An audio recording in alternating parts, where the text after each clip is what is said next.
کوفے والے خشک کلی کی طرح ہیں، اچانک اٹھتے ہیں اور پھر جلد ہی بیٹھ جاتے ہیں۔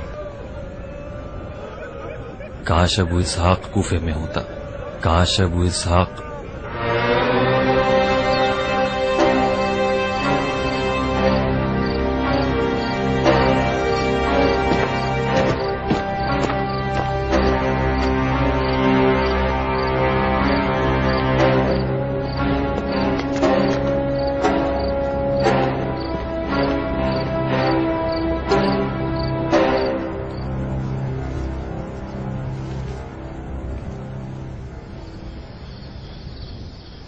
خوش آمدید ابو اسحاق، کیسے ہو تم؟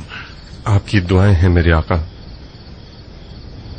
اگر میرا حافظہ ساتھ دے رہا ہے تو تمہیں اب سے تقریباً 1 سال پہلے دیکھا تھا۔ تعجب ہے تم نے ہمیں یاد کر لیا مختار۔ اختیار ہوتا تو روزانہ آپ کی زیارت کے لیے دوڑا چلا آتا اور قلم بوسی کرتا، مگر افسوس آل زبیر میرے سائے کا بھی پیچھا کرتے ہیں۔ میری تمام آمد و رفت ان کی نظروں میں ہے۔ آج رات ان کے پاس مختار سے زیادہ اہم کام تھا، میں نے موقع سے فائدہ اٹھایا۔ تعجب ہے، تعجب ہے، آپ تو زبیریوں کی بیعت میں ہیں۔ میں نے سنا ہے کہ ان کی رکاب میں کافی اچھی جنگ لڑی ہے آپ نے، مجھے کس بات کا خوف ہے؟ میں نے ابن زبیر کی بیعت نہیں کی ہے، سودا کیا ہے۔ خدا جانتا ہے کہ میری کل تمنا انتقام حسین ہے۔ حسین حسین حسین حسین کا نام یعنی غربت، یعنی مظلومیت، یعنی تنہائی، تنہائی، تنہائی۔ مشیت الہی تھی کہ میں صفین میں معذور ہو جاؤں تاکہ کربلا میں اپنے بھائی حسین کے ساتھ جا سکوں۔ کاش میں بیمار نہ ہوتا اور اپنے جوان بھائی عباس ہمارے بنی ہاشم کی طرح اپنی جان اپنے بھائی حسین کے قدموں میں قربان کر دیتا۔ خدایا، اب جب کہ تو نے مجھے اس عظیم مصیبت میں زندہ رکھا ہے تو مجھے اس قدر زندہ رکھ کہ میں تیرے دست انتقام سے اپنے حسین کے قاتلوں کا قصاص دیکھ سکوں۔ مر کے یزید بشارت ہے اس دعا کی قبولیت کی۔ خدا کی قسم دشت کربلا کے اشک آہر کے سکھ چین نہ دیکھ پائیں گے۔ روز وعدہ نزدیک ہے میرے آقا۔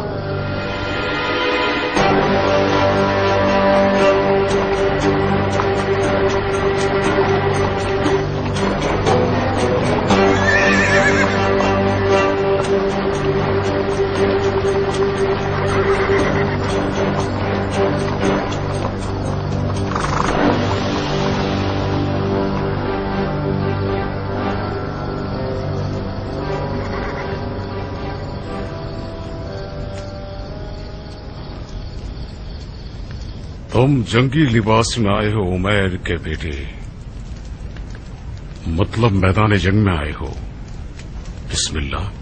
جنگجو مردوں پر جنگی لباس ہی جچتا ہے، اس کے علاوہ کوئی بھی لباس پہن کر آتا تو وہ اس محفل کے لائق نہ ہوتا۔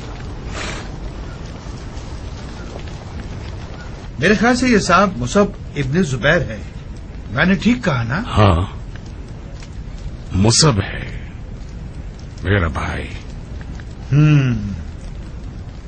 میرا بہت دل چاہتا تھا کہ حجاز کے اس مشہور بہادر سے میدان میں پنجہ آزمائی کرتا۔ اب بھی دیر نہیں ہوئی؟ نہیں مصعب، وقت نہیں ہے۔ ایک لڑنے والے کو اچھا لڑنے کے لیے کوئی امید اور دلیل چاہیے ہوتی ہے۔ میری امید مٹی تلے سو گئی ہے اور تمہاری تمہارے برابر میں ہے، تو پھر ہماری جنگ منصفانہ نہیں ہوگی۔